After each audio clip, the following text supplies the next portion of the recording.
અને આધાર કાર્ડને લિંક કરાવી ઈ-કેવાયસી કરાવવા સરકારે નાગરિકોને લાઇનમાં ઉભા રાખ્યા અને હવે સરકાર વાલી અને વિદ્યાર્થીઓને અપાર કાર્ડ બનાવવા માટે લાઇનમાં ઉભા રાખી રહી છે, જેને લઈને નાગરિકો ભારે રોષે ભરાયા છે।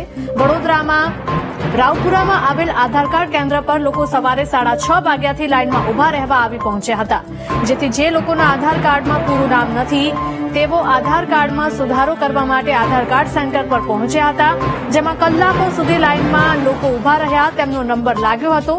અપાર કાર્ડ માટે વિવિધ ડોક્યુમેન્ટમાં સુધારો કરાવવાના કારણે વિદ્યાર્થીઓનો અભ્યાસ પણ બગડી રહ્યો છે।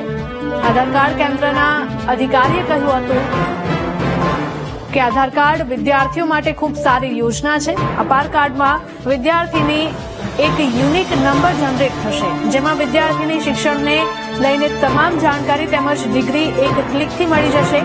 અપાર કાર્ડના કારણે વિદ્યાર્થી અને વાલીઓનો ઘસારો વધી રહ્યો છે તે વાત સાચી છે।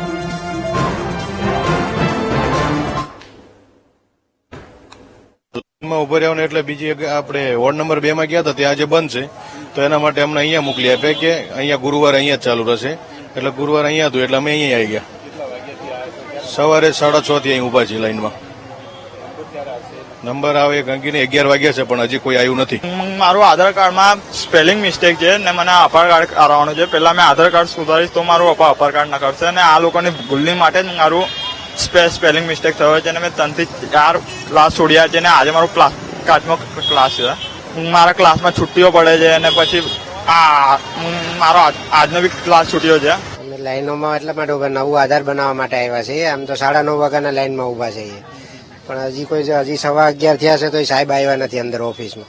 ઓફિસ ટાઈમ કેટલો હોય એ બધા ગવર્મેન્ટોને ખબર હોય છે, એમ ગવર્મેન્ટ અધિકારીઓને કે આપણો ઓફિસ ટાઈમ શું છે એમ, બરાબર ને। જો ટાઈમે એ લોકો અધિકારીઓ કામ કરે, અત્યારે તો ગવર્મેન્ટ એટલી બધી સિસ્ટમ સરકારે કરી છે કે તમે બીજા નાના ઝોન ઓફિસોમાં, વોર્ડ ઓફિસોમાં પણ આ કામ બની શકે, ત્યારે ઓફિસરો મૂકીને તમે આ કામ કરી શકો, ઇઝી થઈ શકે છે।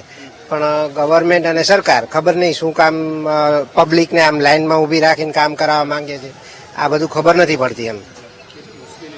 હા, એટલે બધા લોકો અત્યારે પોતાનો કામ ધંધો છોડી અને આખો દિવસ ઓફિસોમાં રજા પાડી અને લાઈનમાં ઉભા રહે છે। લોકો લાઈનમાં હેરાન થાય છે, લોકો 9 વાગ્યાના લાઈનમાં ઉભા રહ્યા છે અહીંયા। આવી રીતે દર વખત દર ગુરુવારે આવી રીતે આ જ હાલત થાય છે। લેવા આવે છે અને જયારે આવું હોય ત્યારે લોકોને લાઈનમાં જ ઉભા રાખે છે। વારાફરતી એક ને એક કંઈક ને કંઈક કામ હેઠળ લોકો લાઈનમાં જ ઉભા રહેતા પડે છે કે જયારે ચૂંટણી વોટ લેવાના હોય તો ઘરે ઘરે લખી જાય, અને જયારે આધાર કાર્ડ કરે ત્યારે લોકોને લાઈનમાં ઉભા રહે, અને પાછા સાહેબ ટાઈમસર આવતા નથી, અને આવે ત્યારે તબડાવે લોકોને, આ નહીં તે નહીં, રિજેક્ટ કરીને એમાં 100-150 માણસમાંથી તો 50 પાસ થશે, બાકી બધા ઘેર આવતા ગુરુવાર ફરી આવતો બધું ડોક્યુમેન્ટ લઈ।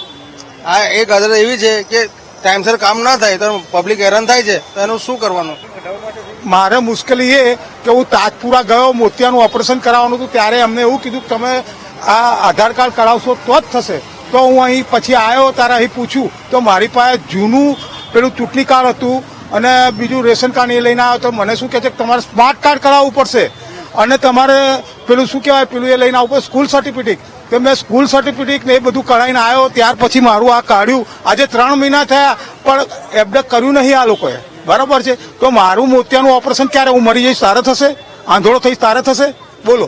આ 3 મહિના થયા, સવારે રોજ જેટલી આ ચોથી વખત 5 વાગ્યાનો આવું છું, અત્યારે મારો પહેલો નંબર છે પણ છતાં હજુ આવ્યા નહીં સાહેબ।